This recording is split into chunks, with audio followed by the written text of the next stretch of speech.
Hey now, it's Sharon, and I'm back to share another policing idea from my plan on how to reform the police.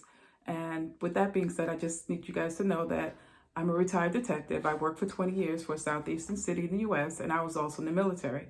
I'm sharing my experiences along with my perspective in hopes of helping others just see it a different way while policing. But I'm also sharing bits and pieces of my plan that I put together. And this is the table that I chose to do and share. So with that being said, I want to share a little part of my plan, and that is in the mental health part of policing, if you will. It's almost non-existent. Something always has to happen before an officer goes to the behavioral therapist, and I want to change that. The officer should go to the behavioral therapist at least twice a year, and take the day off, of course, after that, because I can see it now. Officers go talk to the behavioral therapist and then come back to work. No, take the rest of the day off, get a massage, manicure, pedicure, and it needs to be documented somewhere where the officer did take part in that. That's the intricacy is that I'll share in the plan precisely. But I just want to share that little bit with you that officers they should take at least twice a year, 2 times a year, to go talk to a behavioral therapist and to decompress, so to speak.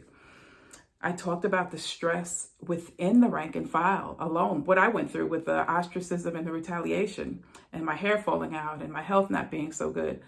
That alone, I should have been able to go talk or take a mental health day, if you will, go talk to the behavioral therapist. Nothing like that existed when I was going through. Another stress, I talked about quotas and producing, because we called it production or producing. I told you about how the sergeants would come at me. Look, Walters, look, you got to get some bodies. You got to get some tickets. You want to earn your paycheck. And of course, I wanted to earn my paycheck, and that's how I looked at it.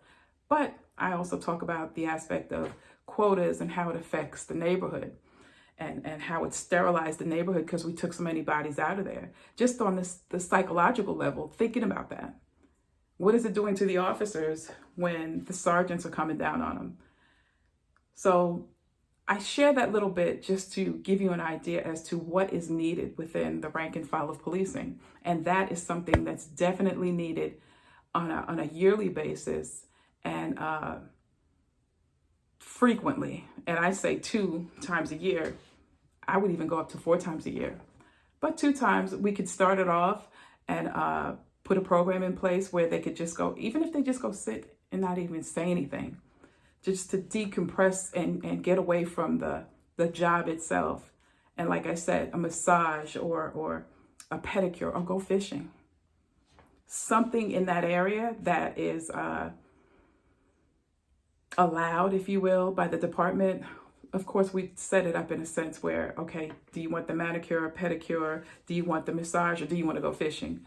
We can set that up in a way that the officer gets the rest of the day off, and so be it. But it's needed, and that's an idea I wanted to put forth to you guys.